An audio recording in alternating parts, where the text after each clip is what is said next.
We've got a hot commodity on the show today. If you've tuned in to see him and this is your first time watching Spartan Nation podcast, please do us a favor and hit the subscribe button. We need 1,000 subscribers on this channel so our games can be broadcasted live starting next Friday, March 19th versus Sweetwater. With that said, it's my pleasure to introduce former Spartan student, former Spartan player, former Spartan coach, former Spartan teacher, and former Spartan administrator, and now CIF Commissioner Joe Heinz. Coach, welcome to the Spartan Nation podcast.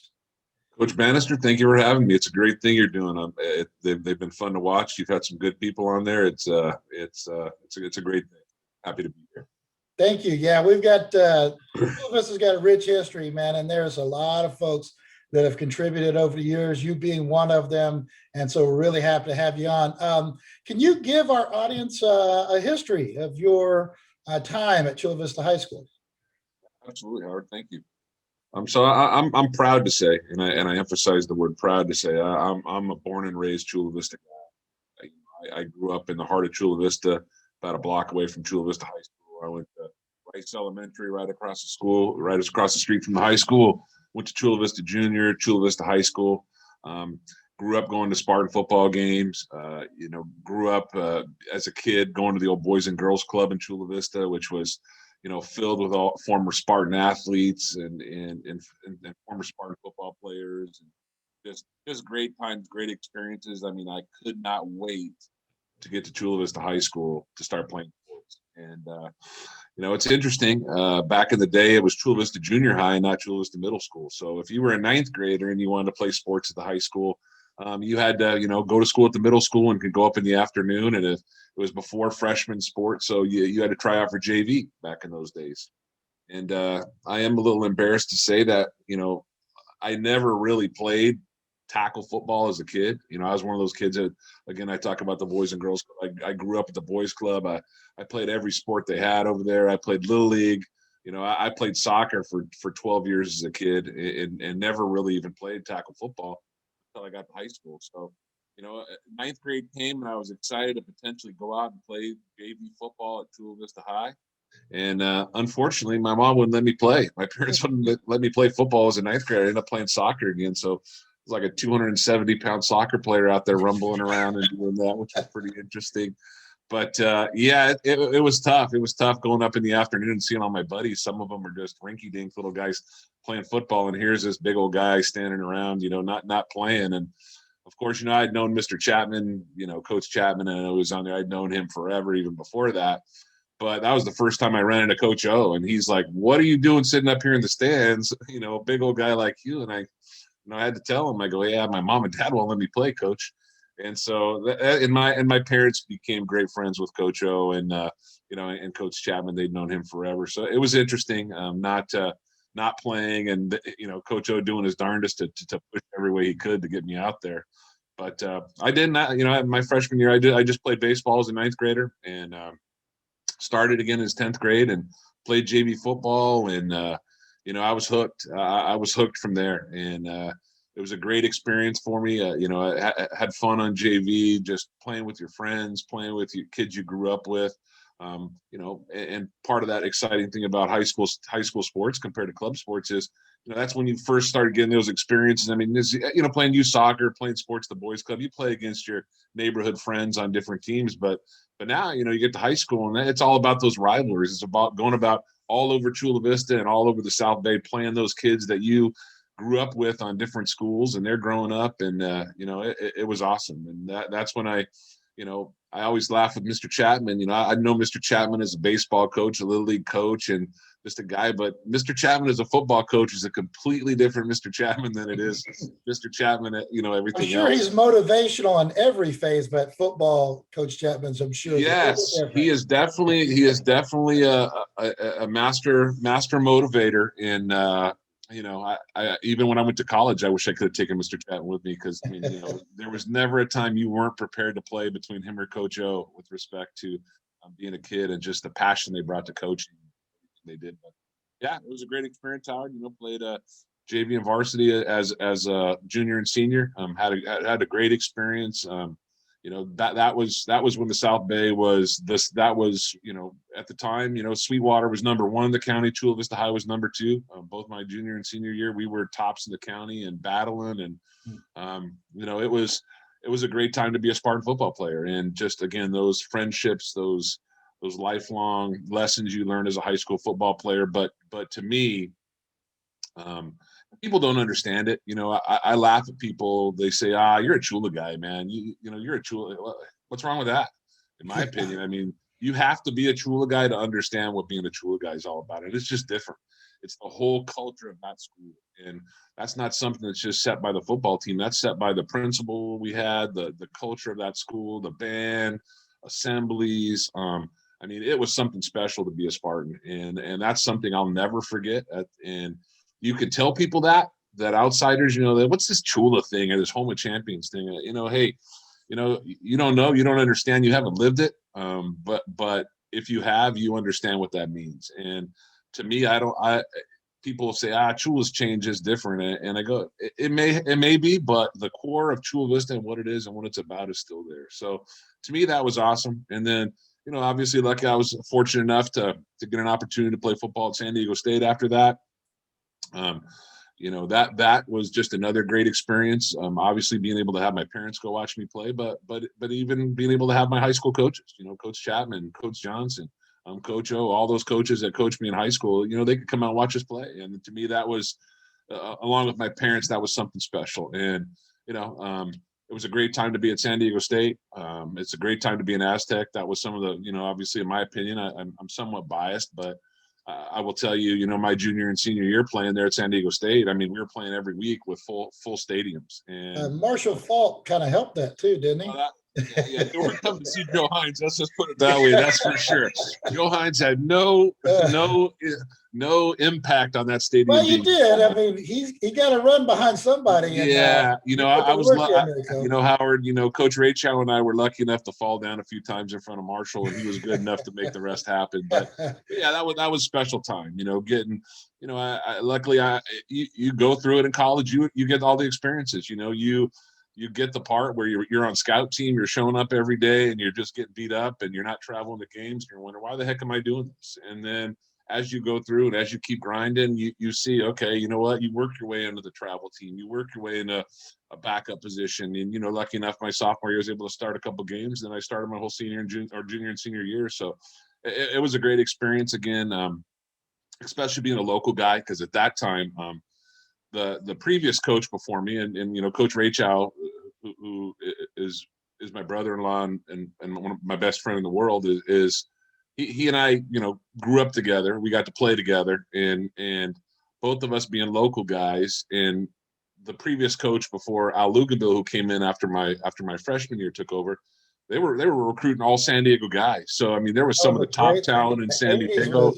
Filled with San Diego folks. Absolutely. And it was a great time to be an Aztec, and, great relationships, great memories, great experience. But, I mean, really the reason for that and getting that opportunity is being a Spartan football player and, taking advantage of that and the coaching that I received, and more importantly, the mentoring and my development there. Just, those are still things and still traits that I not only remember today and utilize today, but it's the lifelong lessons that education-based athletics. Yeah, and that gives us a kind of a segue to my next question is, what are some of the lessons you took away from specific Spartan coaches that have helped you throughout your professional career?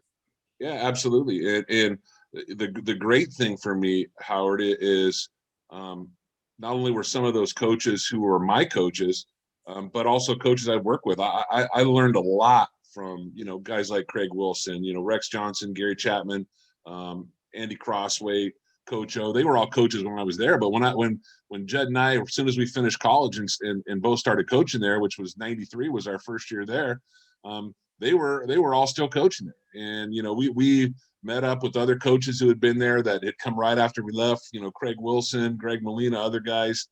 Greg I went to school with and played with, rest in peace, Greg.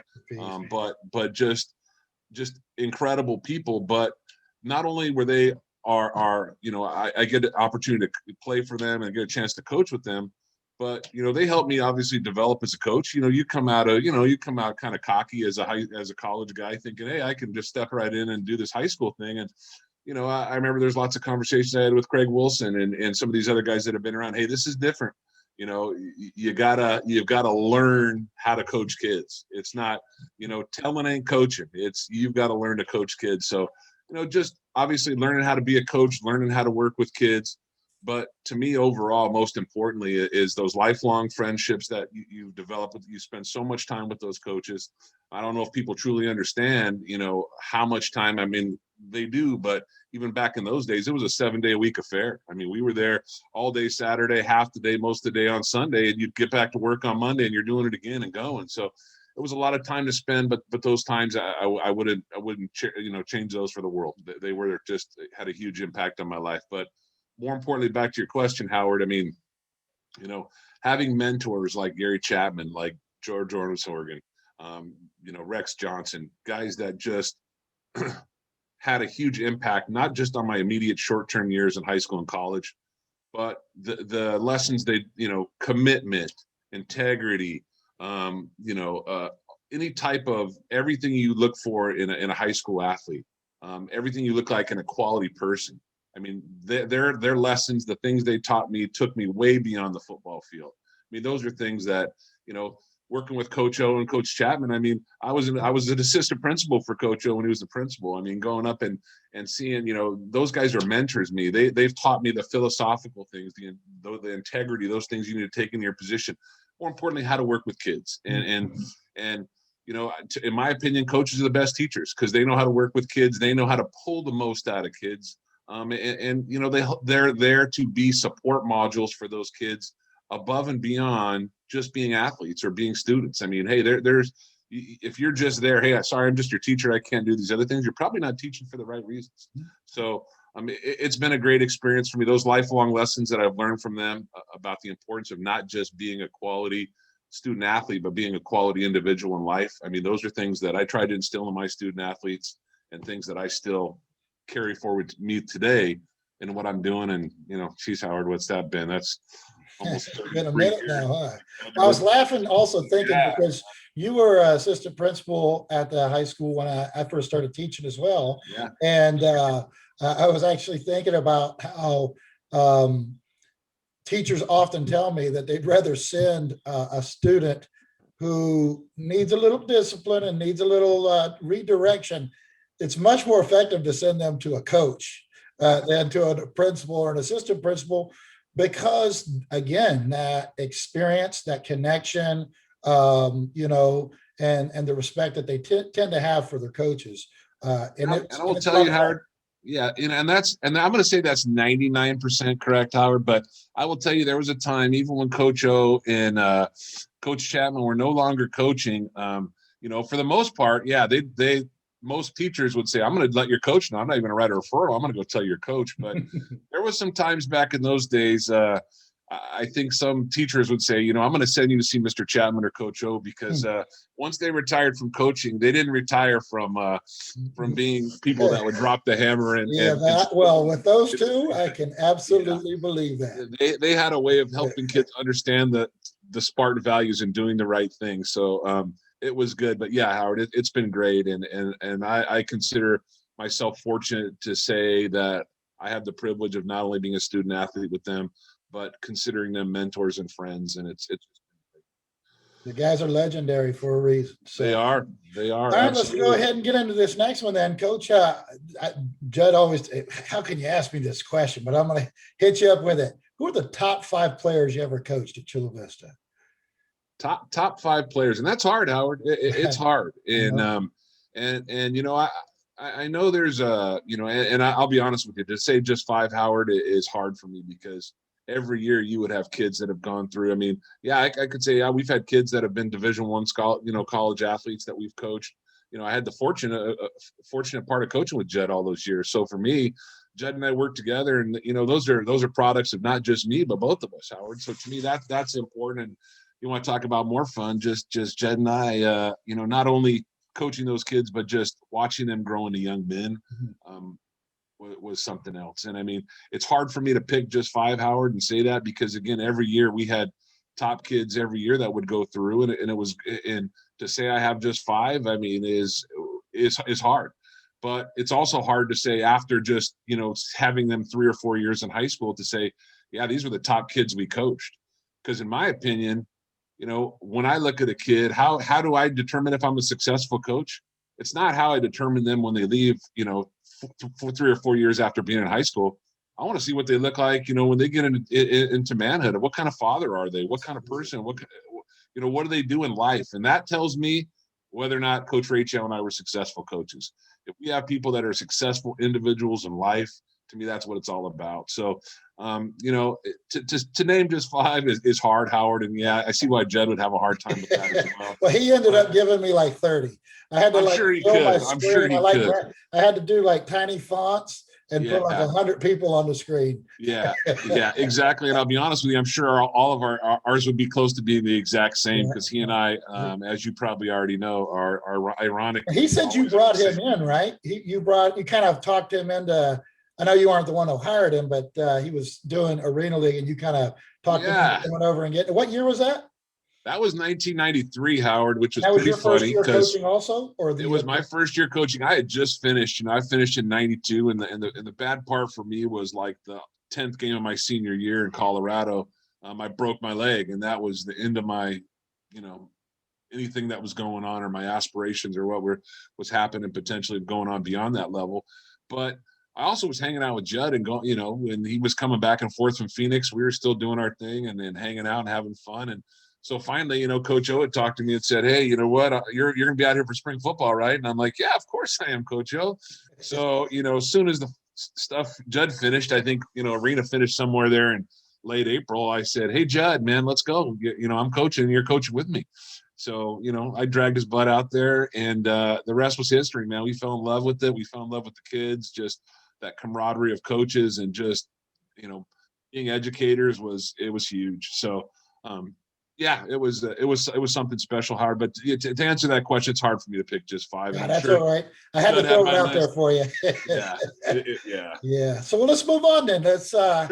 How challenging? Kind of moving to your current job here. How challenging has your transition to CIF Commissioner been, taking into consideration that your entire term so far has literally taken place during the COVID pandemic? Yeah, I don't know what people make a big deal about. It's not like really any different than a regular year, Howard. I'm sure for George Steep or John Labita, but football in March. Yeah, Howard, exactly. Nothing really out of the norm here, but it's definitely been interesting, Howard. It's definitely been interesting from a perspective of wanting to come in, obviously having huge shoes to fill. Jerry and John did a phenomenal job, and they're still both great mentors to us, Todd and myself. Todd Caston, the assistant. I think the hardest part is just planning with uncertainty in mind, and knowing that, hey, we could put the best plans in effect, but it's out of our hands of whether or not we can make it happen. And so, we've gotten to a point where we've gotten back to some sense of normalcy. We were able to get sports going back in February. We were hoping to be able to start right before Christmas. We had all of our plans once we knew we weren't going into July. We got to that point of finding out, we're not going to be able to start December 12th. So let's back it up some more. And then the frustration of everyone, and, some of those unrealistic tier levels that were there. A lot of people thought, football, anything besides our wasn't looking good early February. Yeah, maybe those sports weren't even going to happen. And so it was great the state modified some things. Again, it's been a challenge here in San Diego the last couple of weeks, just kind of, with the way different things have gone. But we're getting into a lot of things that, really we should have gotten into back in July or August, starting a season, but we just haven't had the time or the actual season starting to be able to get those going. So it's been a challenge, and there's been tons of things going on, tons of just hard times for kids and families. To have to go through and deal with some of this stuff and see just some of the challenges schools and families have been through, it's hard. And, the state's made some rules and helped out in some respects with some ease with some things that are COVID related, but then having the tough position of having to implement our bylaws and our rules in a COVID year, it makes it challenging. So, it's been good, Howard. I think we've got a couple years worth of experience. We've definitely, Whereas in a regular year, it might take you a year or two to meet everyone in your section and go through that, and every AD. And then, I mean, Todd and I are like old veterans, having, met with so many of these people and seen them so many times. That part's nice, to already be able to establish those relationships and do those things. So it's been good, Howard, but we definitely have a lot more to go here as we move forward. Well, hopefully, usually you get into a job and, the level of difficulty will tend to, kind of work. Hopefully you've already been at the mountain and it's all gravy from here on out. That'd be nice, huh? Let's hope so. Howard, and I tell folks, and I tell folks all the time, you were the athletic director for Sweetwater. So, you're used to, really working and finding ends meet here and there. So that actually probably helped you a lot. And that's going to kind of move us into our next one. With your experience inside and now outside the district, do you have any opinion on why South Bay football tends to struggle competing for CIF football titles every year? And obviously recently, we're not talking the 80s and, Yeah, and it's different. And, obviously our section's grown, Howard. And I would say one of the best things that, obviously I think one of the things Jerry Sheik's most proud of is doing, putting sports into competitive divisions. And to me, that's had a huge impact, not just on football, but it's had an impact on all of our sports across the district. You've got teams winning championships that have never won championships before, or never even had a chance to make it to the playoffs. So to me, that was huge. I think the challenges with sports everywhere, especially with respect to football, is there are so many other things out there, and I don't want to call it glorification, but what you see as the increase in the number of club sports and specialization in sports, Howard, it has definitely made things different. And also, I will be honest with you, it's challenging these days, and you probably know that yourself, is to find quality assistant coaches out there. And it starts all with your staff and with your community. And obviously we know this community and the diversity in it. That's one of the things I love about Sweetwater. You have everything from, all of our challenge kids and our most needy socioeconomic families down by the border, all the way out to East Lake and, $1 million homes out there. You have the full spectrum of stuff. So it's definitely, that diversity is huge. But I still think that, people are not saying, oh, well, we don't have all these teams in the open division championship. And that's sometimes the barometer, or what people use as what they measure that as the success. But I see other teams, Castle Park's in the CIF championship last year. We have Sweetwater with the CIF championships. We have all of our, many of our other teams. Tyrant, East Lake's been up there playing a couple times in there for the CIF championship in Division I. You have Hilltop, being league champs and going deep into the playoffs. So you see Olympians. I mean, you see teams being successful in the playoffs. But I think, unfortunately, people just look at the open division and think that's the measure of success for football. And I understand the way people look at that, because that is the elite division. But I still think the way our divisions are set up and what's happening with what's gone on in the Metro Conference with respect to football, we're very successful. And again, it's more challenging. It's more challenging for schools, like I said, Howard, for you as a coach or as a head coach to find quality assistant coaches, to deal with changing school schedules. And, hey, how am I going to get kids or coaches out if, they all have to work and they're all walk-ons. They have to come in late in the evening. We have to adjust our practice schedule. So there's a lot of different dynamics. It's no longer the day where, basically your whole coaching staff is all your coaches and your teachers on campus, and they just walk out there after school and you practice and you're out of there by 5:30 and that's how things work. It's different. So there's just so many more challenges to being a football coach and having a quality football program and obviously just fighting for kids out there to be, multi-sport athletes, which, are few and far between. But it's, in my opinion, how I still think Metro Conference is, and maybe I'm a little biased because I'm a Sweetwater District guy, but I still see a lot of our teams having success, and I want us to continue to build. Well, I appreciate it. And, and I'm lucky staff-wise. I've got 7, former Spartans that, Absolutely, got a great staff. I mean, it's like I really have a great staff, and I'm very fortunate to have those guys on. But I do know the struggles. I know the struggles that other folks go through, and I'll say, me and my staff, on behalf of us, I'll do my best to ensure that at least some point in time in the future, I have to have you get to present a CIF trophy to a Spartan team. I'm just saying, I think you'd kind of like that a little bit. Just a little. You are. I might even wear my Letterman's jacket for that one, Howard. Well, It won't fit. It won't fit, but I'll at least try to get it so there's All right. 8 inches between buttoning it up. That would be nice. Well, I'm going to circle back then to the land of Sparta. And what advice do you have for current and future Spartan football players?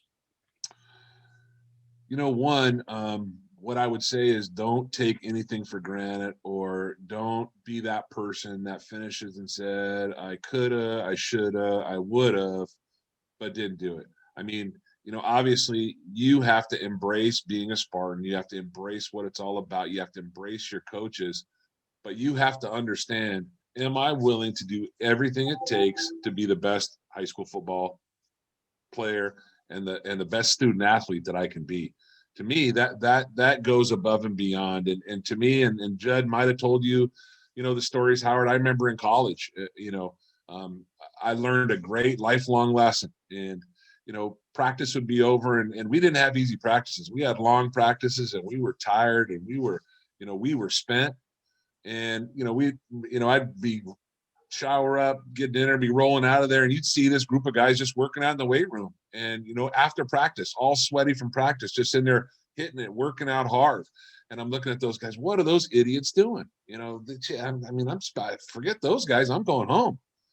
But I'll tell you what, who were the guys that were playing on Sundays? Mm-hmm. It was those guys. And that's one of the things I look back on saying, man, you know what? If I would have worked out harder, if I would have put in that extra time, if I would have put in the extra effort, I'll be honest with you. When I was in high school, that's what I did. I mean, we worked out, and part of it was and no one loves to work out. Maybe some people do, but the majority of them, it's something you feel like you have to do. But number one, you just got to make sure you're 100% committed, putting everything into what you're doing, and into that same common goal of being a Spartan football player, winning a championship, and bringing and being part of that legacy that is what it is to be a Spartan football player. And that's not just having successful football seasons. It's getting it done in the classroom, but more importantly, doing the right thing. I know everyone still laughs at that and do the right thing. You're one of those Chula guys. And I go, yeah, but it's real. Doing the right thing, Howard, isn't just saying, hey, do the right thing. It is doing the right thing, not when all eyes are focused on you. It's when no one's looking at you. And that's the difference that I think was instilled in us is, and that's not just on the athletic field, that's in the classroom, and more importantly, character and being a quality individual. That's where it counts, making those decisions. Are you doing the right thing in all aspects of your life? But I will tell you, embrace that tradition you have of being when you put on that Spartan helmet, and you put on that Spartan uniform, that means something. And to me, that was one of the things that we always talked about. And that was almost a common theme every Friday night, Howard, from our coaches was, hey, you're putting on the blue and white. If you're not going out there to represent and leave it all out in the field, then don't bother going out there. And so just embrace it and embrace those guys. And you just brought up a good point, Howard. I think you as a coach need to just stress on, hey, there's something special about this program. There's 7 or 8 coaches sitting right here on this sidelines that wore that uniform, that understand what that means, understand what the home of champions is, and being a Spartan football player and it basically just being a Spartan in general is. And if it wasn't important to them, they wouldn't be sitting over there coaching with you right now. So, I think it's just building on and embracing the whole honor, in my opinion. I would call it an honor to anyone that has the ability to put on that Spartan uniform and represent Chula Vista High School. Well, I'm honored to have the opportunity to lead these young men and the staff. And like I said, we're doing our best to bring it back. Rome was not built in a day, but we're trying to get it there tomorrow if we can.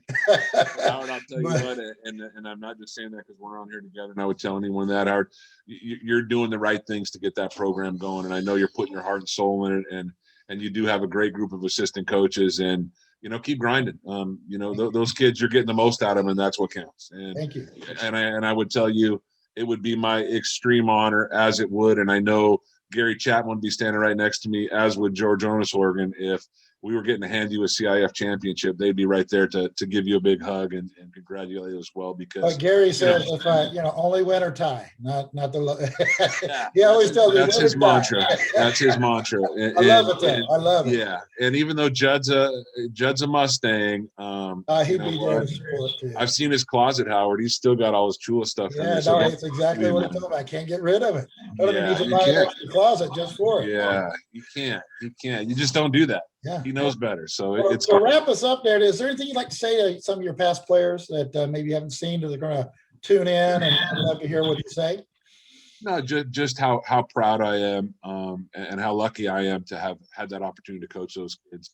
I still see them around, and I have the honor of being able to call them not just former players but friends. And to me, it was something special. It was a special time. They helped me grow as an individual, and I thank them for helping me become the person I am. Because again, having that opportunity to work with those kids and be part of that, it's funny, just to see how many kids still live in Chula Vista that out of the blue you'll be at Vaughn's or you'll be somewhere and they'll just come up, Coach Heinz, what's going on? And it's just being called Coach Heinz still, even though it's been a few years since I've been a Spartan football coach, and just hearing that thing just makes you feel special, because that impact you had on those kids' lives. And just fortunate, Howard, to be where I'm at and have those experiences and those lifelong lessons, and most importantly the friendships that we've developed over that time. It's been something special, and I'm very, very glad to call myself a Spartan.